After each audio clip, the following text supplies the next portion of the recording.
Bonjour à tous et bienvenue à mon bureau.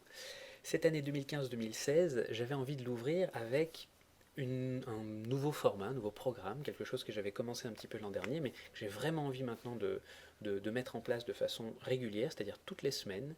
Et donc toutes les semaines, je répondrai à une de vos questions sur la communication d'entreprise, que ce soit d'ordre stratégique ou opérationnel, puisque j'aime les deux, et j'interviens sur les deux.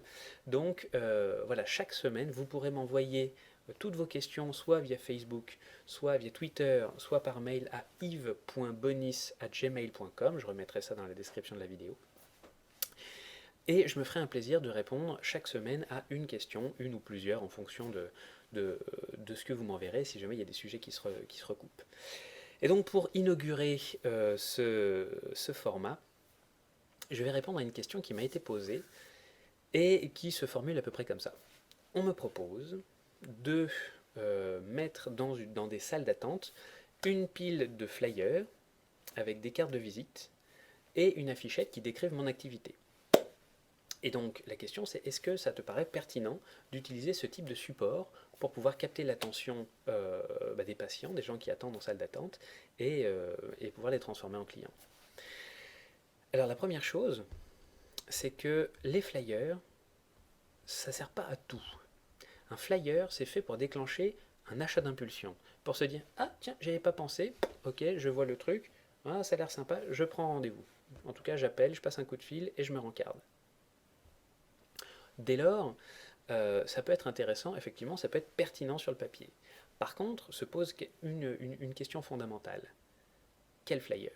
Il y a des flyers sur du papier d'imprimante dégueulasse comme ça, avec l'encre qui bave, etc. Et puis vous avez des flyers qui sont nettement plus esthétiques. Alors en général, c'est très utilisé dans tout ce qui va être monde de la fête, de la nuit. Donc il suffit d'aller dans un bar et d'aller piocher deux trois flyers pour voir un petit peu ce que c'est que quelque chose de qualité, hein. Il faut savoir une chose, moins votre support sera qualitatif, donc plus le papier sera léger, transparent, textuel, et plus il sera facilement balancé. Un exemple, vous êtes peut-être dans le même cas que moi, il y a des magazines que je n'arrive pas à jeter. Je les lis jamais, ça fait des années qu'ils sont là, dans un coin, qui me prennent de la place, mais je ne les jette pas. C'est pour ça d'ailleurs que le magazine, c'est un support très intéressant, mais on aura peut-être l'occasion d'en reparler. En tout cas, donc, mon flyer, il faut qu'il ait un minimum de texture et de qualité. Je vais vous expliquer tout simplement pourquoi. Parce que dans une salle d'attente, on a aussi des magazines. Partout. Un magazine, comme je le disais, c'est beau, papier brillant, photos professionnelles, des sujets qui sont faits exprès pour capter l'attention de celui qui va glander, qui va attendre. Donc vous avez là une concurrence visuelle et attractive super forte. Donc pour que ce flyer soit efficace, il faut que d'une part il ait une certaine qualité, dans le papier, dans le visuel, il faut que ce soit quelque chose de coloré qui donne un petit peu la pêche, d'autant plus qu'on est dans une salle d'attente. En général on n'y va pas avec un moral d'acier, que même si on arrive avec un moral d'acier, il y aura toujours quelqu'un à côté de vous pour raconter un truc. Ah, si vous saviez, moi ça se passe pas bien, puis tousser comme un perdu. Donc on a besoin d'un peu de vitamine, quoi. Pour éviter de choper le scorbut, il faut se remonter.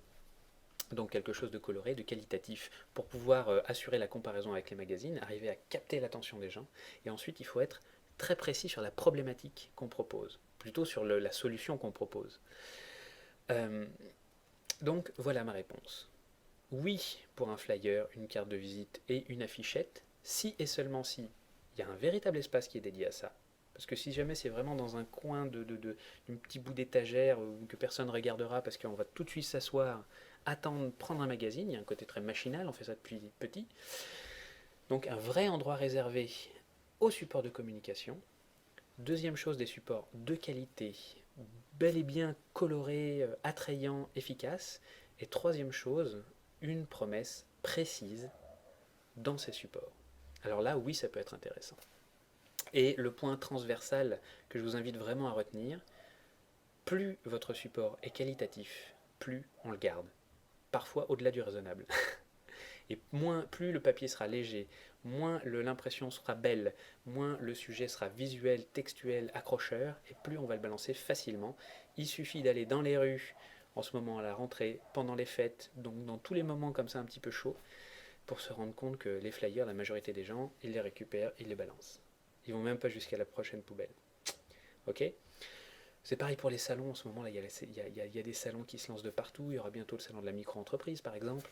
C'est en général la fête au lancer de flyers. Donc si vous voulez faire des flyers, faites-les beaux et faites-les précis. Je vous remercie d'avoir regardé cette vidéo. Je vous encourage encore une fois à m'envoyer toutes vos questions par mail, Twitter, Facebook. Donc le mail, je vous le rappelle, c'est yves.bonis, B-O-N-I-S, @gmail.com. Elle est dédiée à ça. Je me ferai un plaisir de vous lire et je me ferai un plaisir de répondre à vos questions chaque semaine sur le blog.